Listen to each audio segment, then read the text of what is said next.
Hola, ¿cómo están? Buenas tardes. Bienvenidos a esta transmisión en vivo de esta reflexión, esta profundización al respecto de un liderazgo que transforma, liderazgo transformacional. En esta ocasión hablando de algo que ha venido a mi mente en la reflexión, pero más que a mi mente, y tengo que decirlo a mi corazón, porque yo actúo de esta manera, ¿verdad?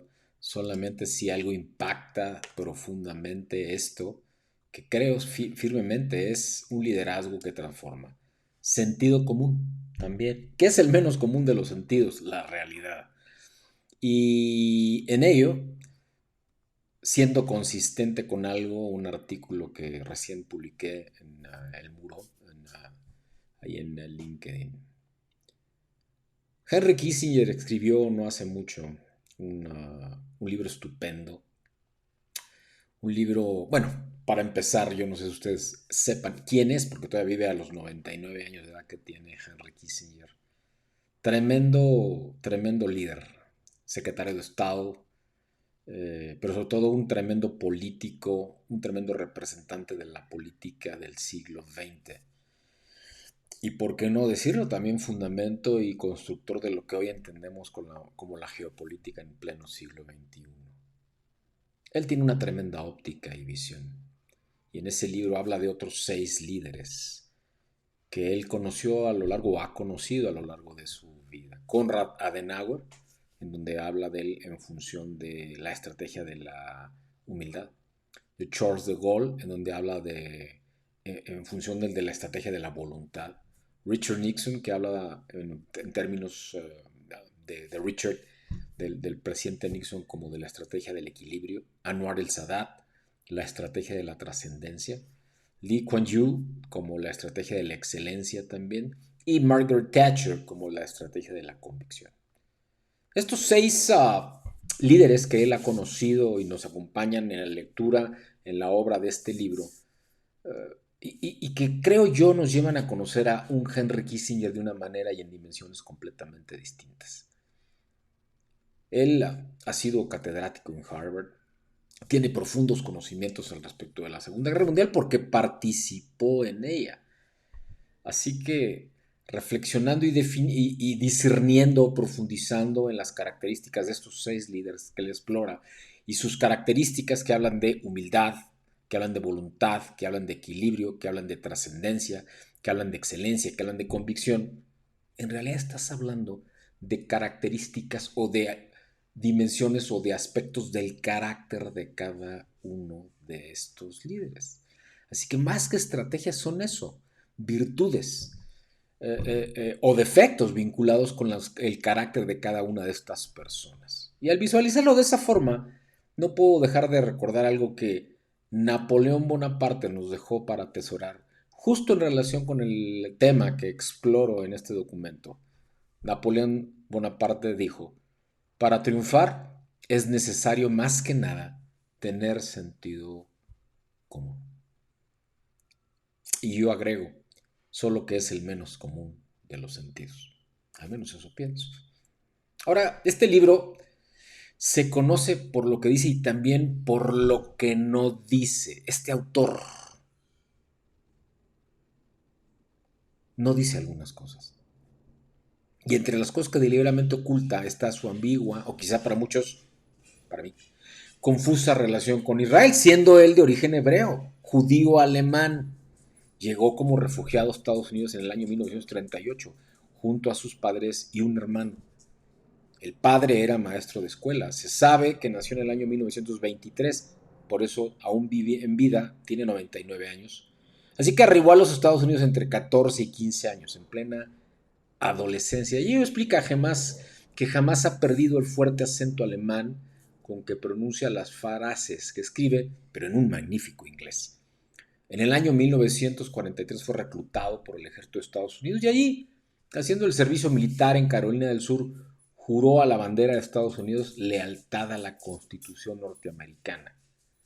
Aprovechando su alemán, que era excelente, por supuesto, integró las unidades de inteligencia, destacándose en la batalla de las Ardenas a finales del año 44, en la desesperada ofensiva lanzada por Adolfo Hitler a través de Bélgica para tratar de invertir el curso de la Segunda Guerra Mundial.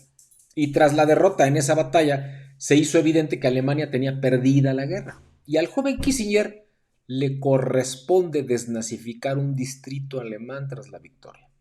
Así que podemos ver en esta parte de esta biografía o de su historia misma cómo nos da contexto de la autoridad que en términos históricos luego ha tenido al conocer y ser actor preponderante en el accionar político y en la historia misma junto con estos otros de los cuales él habla en este libro. Una de las consecuencias decisivas de la Segunda Guerra Mundial fue la creación del Estado de Israel en el año 1948 como un acto de la entonces Liga de las Naciones, hoy Organización de las Naciones Unidas, que empezó sus operaciones en Francia. Kissinger conoció entonces al que fue el primer ministro de aquella Israel fundada en el año 48, David Ben Gurión. En el año 62 lo conoce, cuando era el profesor de Harvard, pero no tuvo un trato tan cercano con David Ben Gurión como sí lo tuvo con Golda Meir, ya que él era secretario de Estado para el gobierno americano en Washington. Cuenta la leyenda, y así hay que tomarlo, jamás es mentira por Kissinger, por cierto, que se vio obligado a recordarle a la ilustre visitante, a Golda Meir, que primero era norteamericano, luego, segundo, era secretario de Estado y tercero, era judío, dejando muy claro la posición, que es algo también que tenemos que tener en cuenta como líderes, ¿verdad? Un hombre muy firme, también un rasgo de su carácter, muy firme en sus convicciones y valores. Ahora, ¿por qué no le dedicó laboriosos retratos a Golda Meir y prefirió en cambio hacerlo con Anwar en Sadat en solitario? Hablo de descripciones, ¿verdad? Hablo de entrar en el cómo eran cada uno de ellos. Yo creo francamente porque es un hebreo, es un hombre judío astuto y evidentemente y profundamente inteligente y quizás sabio, ¿por qué no decirlo además? A lo largo de esta obra, a la que me refiero, ha dividido en dos partes a los 6 líderes, los estadistas, 3, y los profetas. Wow. Israel debe causarle incomodidad bastante los estadistas, acostumbrado más a los profetas, aquellos que tienen una tremenda visión, más que un manejo de Estado, ¿verdad? La historia de Israel está llena de profetas. Kissinger es el diplomático por excelencia, es el estadista clásico. Siempre está dispuesto a negociar cualquier cosa, un arreglo con China o con Rusia o una intervención, como lo hizo todavía allá sus avanzados 90 para el gobierno americano. De él se puede referir la frase de Groucho Marx: estos son mis principios, si no les gustan, tengo otros parecidos. Con Konrad Adenauer es benevolente, no lo es tanto con Charles de Gaulle. Uno era un estadista, Konrad, alemán. El otro, un profeta torturado por su conciencia, Charles de Gaulle, que tuvo que negociar y ceder con la Alemania nazi, ¿verdad? Entonces llega Lee Kuan Yew a Singapur, hombre práctico, estadista, que se comporta así, con gran visión como profeta y guía también como estadista a su pueblo hacia el futuro. Creo francamente que esta es la porción más profunda y biográfica de las 6. Es la que mejor, porque Lee encontró un pueblo desahuciado y lo convirtió en un modelo de desarrollo en el que era posible la felicidad sin apartarse del sentido común.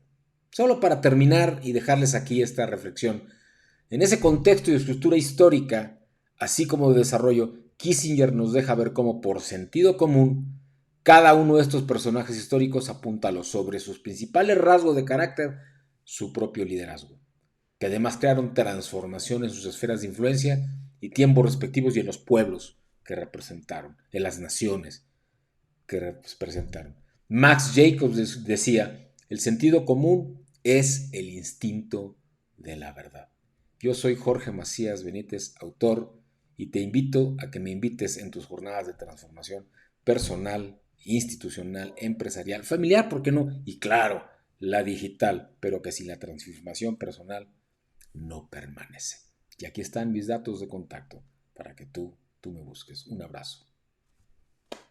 Nos vemos pronto con otra entrega.